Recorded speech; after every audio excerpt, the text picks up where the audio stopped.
الحمد لله وحده والصلاة والسلام على من لا نبي بعده. أما بعد فأعوذ بالله من الشيطان الرجيم. بسم الله الرحمن الرحيم.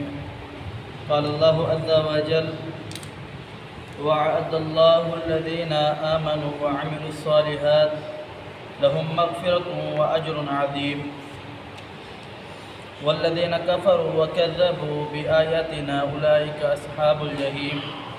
يا أيها الذين آمنوا اذكروا نعمة الله عليكم إذ هم قوم أن يبسطوا إليكم أيديهم فكف أيديكم عنكم فاتقوا الله وعلى الله فليتوكل المؤمنون. وعد اللہ الذین آمنوا، اللہ رب العالمین کا وعدہ ہے ان لوگوں کے ساتھ جنہوں نے ایمان لائے، وعاملوا الصالحات اور نیک صالح عمل کیا، لہم مغفرۃ واجر عظیم، اللہ رب العالمین انہیں بخش دے گا، ان کے لیے مغفرت ہے اور اجر عظیم کا وعدہ ہے۔ والذین کفروا، اور وہ لوگ جنہوں نے کفر کیا، وکذبوا بآیاتنا، اور اللہ رب العالمین کی نشانیوں کو، آیات کو جھٹلایا، اولئک اصحاب الجحیم، یہ لوگ آگ والے ہیں، جہنم میں جائیں گے۔ یا ایھا الذین آمنوا، اے وہ لوگو جو ایمان لائے ہو، اذکروا، تم یاد کرو، نعمت اللہ، اللہ رب العالمین کی نعمت کو، علیکم، جو اس نے تم پر کی، اذ ہم قوم ان یبسطوا، جب تھام لیا تھا مشرکین نے، ایک قوم نے بڑھائے تھے اپنے ہاتھ، ان یبسطوا، کشادہ کیے آپ کی طرف بڑھائے، الیکم وَأَيْدِيَكُمْ، اپنے ہاتھ کو، وَكَفَّ أَيْدِيَهُمْ عَنْكُمْ، تو اللہ رب العالمین نے ان کے ہاتھوں کو آپ سے روکا۔ وَاتَّقُوا اللَّهَ، اللہ سے ڈرے، وَعَلَى اللَّهِ فَلْيَتَوَكَّلِ الْمُؤْمِنُونَ، اللہ رب العالمین پر توکل کرے مومنین۔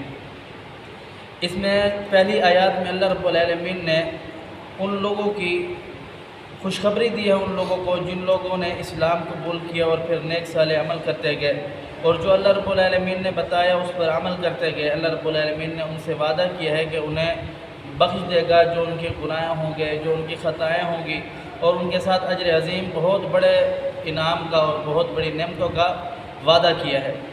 دوسری آیات میں اللہ رب العالمین نے ان لوگوں کا ذکر فرمایا ہے جن لوگوں نے اس کے برعکس اللہ رب العالمین کی حدود سے تجاوز کیا اور رسول اللہ صلی اللہ علیہ وسلم کی سیرت اور سنت سے مخالفت اختیار کی اور ان کے مخالف عمل کیا، اور حتیٰ کہ اللہ رب العالمین نے جو نشانیاں اتاری اس زمین پر، جیسے کہ قرآن پاک ہے اور اللہ رب العالمین کی دیگر نشانیاں انبیاء کرام علیہ السلام ہیں، ان کو بھی انہوں نے جھٹلایا۔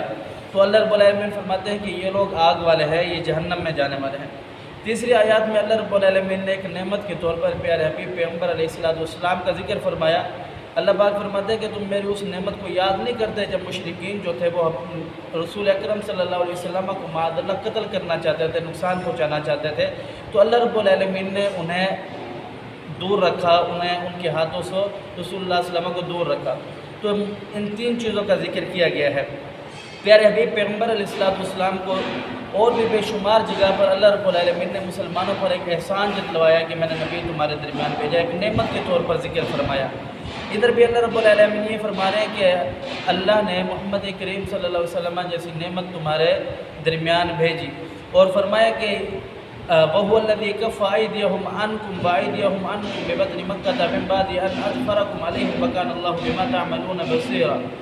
تم اللہ رب العالمین، اللہ تو وہ ذات ہے جس نے تمہارے ہاتھ روکے، کس سے؟ مشرکین سے اور یہود و نصارہ سے، اور یہود و نصارہ کے ہاتھ روکے تم سے کہ وہ تمہیں نقصان نہ پہنچا سکے، تم ان کو نقصان نہ پہنچا سکے۔ یہ فتح مکہ سے پہلے کی، یہ ہجرت سے پہلے کا واقعہ بیان ہو رہا ہے، کیونکہ مسلمان تھوڑے تھے، اگر یہ تھوڑا سا بھی ان کے ساتھ سخت لہجے میں بات کرتے تو وہ ان کو معاذ اللہ شہید کر دیتے، یہ انہیں نقصان پہنچاتے۔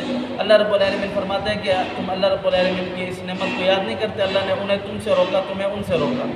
جناب رسول اللہ صلی اللہ علیہ وسلم کو مشرکین نے بے شمار ایسے واقعات ہیں کہ قتل کرنے کا قصد کر لیا تھا، ارادہ کر لیا تھا معاذ اللہ۔ ایک وقت تنعیم نامی پہاڑی پر مشرکین کے 80 مسلح افراد جو کہ ہتھیار لے کر رسول اللہ صلی اللہ علیہ وسلم کو اور آپ علیہ السلام کے صحابہ کرام کو شہید کرنا چاہتے تھے، تو پیارے حبیب پیغمبر علیہ السلام نے انہیں پکڑ لیا، قید کیا، تو پھر چھوڑ بھی دیا۔ تو ایک اور جگہ پر جناب رسول اللہ صلی اللہ علیہ وسلم غزوہ ذات الرقاع، اسے غزوہ تبوک بھی کہا جاتا ہے، تو بڑا لمبا سفر تھا، پیارے حبیب پیغمبر علیہ الصلوۃ والسلام اور صحابہ کرام سفر کر کے گئے، تھک گئے، اور گرمی کا موسم تھا۔ حالت یہ ہو چکی تھی کہ ان ذات الرقاع کو اس وجہ سے کہا جاتا ہے کہ پاؤں پر پٹیاں باندھی گئی اور پاؤں کے جو چیتڑے تھے وہ نیچے سے اتر گئے تھے۔ بڑا مشکل سفر تھا۔ تو ایک جگہ ذات پہنچے تو وہاں درخت کے سائے پر سب صحابہ کرام نے اپنا اپنا سایہ ڈھونڈا اور وہاں پر سو گئے، اور ساروں کو نیند ہی آ گئی۔ تو ایک شخص آیا، اس نے آ کر کے رسول اللہ صلی اللہ علیہ وسلم پر تلوار تو سانت دی، اور تلوار نیام سے نکال کر کے کھڑی کی اور کہا کہ محمد صلی اللہ علیہ وسلم آپ مجھ سے آج کون بچائے گا؟ تو پیارے حبیب پیغمبر علیہ الصلوۃ والسلام کی جب آنکھ کھلی تو آپ علیہ الصلوۃ والسلام نے فرمایا مجھے اللہ بچائے گا۔ تو اتنے میں اس کی تلوار گری اور پیارے حبیب پیغمبر علیہ الصلوۃ والسلام نے پکڑی اور اس پر تلوار تانی اور اسے پوچھا کہ تجھے آج مجھ سے کون بچائے گا؟ تو اس نے کہا جو تجھے تیرے رب نے بچایا ہے مجھے بھی تیرے رب نے بچانا ہے، مجھے بھی تیرا اللہ ہی بچائے گا۔ تو وہ اسلام قبول کیا اور چلا گیا۔ آپ علیہ الصلوۃ والسلام نے صحابہ کرام کو بھیجا۔ ان حدیث کو بیان کرنے کا مقصد یہ ہے کہ مشرکین اور منافقین یہود و نصارہ پیارے حبیب پیغمبر علیہ الصلوۃ والسلام کو قتل کرنے کی انہوں نے جا بجا کوشش کی۔ اب اس آیات کے اندر اللہ رب العالمین یہ فرما رہے کہ اے ایمان والو میری اس نعمت کو یاد کرو کف ایدیہم عنکم، کہ اللہ رب العالمین نے ان کے ہاتھوں کو تم سے روکا۔ اذ ہم قوم، جب انہوں نے ارادہ کر لیا تھا ایبسطوک، انہوں نے بڑھایا آپ کی طرف ایدیہم اپنے ہاتھوں کو، کف ایدیہم عنکم، کہ اللہ رب العالمین نے ان کے ہاتھوں کو آپ سے روکا کہ آپ علیہ الصلوۃ والسلام کو انہیں نقصان نہیں پہنچانے دیا، کہ محمد کریم صلی اللہ علیہ وسلم اس روئے زمین پر مسلمانوں کے لیے ایک بہت بڑی نعمت تھی۔ فرمایا کہ واتقوا اللہ، اللہ سے ڈرتے رہو، وعلی اللہ فلیتوکل المؤمنون۔ اس ساری آیات کا نچوڑ اللہ رب العالمین نے اس آیات میں رکھا کہ توکل صرف اللہ رب العالمین کی ذات پر ہونا چاہیے، جو بھی مالک ہے خالق ہے جو بھی ہونا ہے اللہ رب العالمین کی طرف سے ہونا ہے، اللہ پر بھروسہ ہونا چاہیے۔ اللہ سمجھنے عمل کی توفیق دے۔ اقول قولی ھذا استغفر اللہ لی ولکم ولسائر المسلمین۔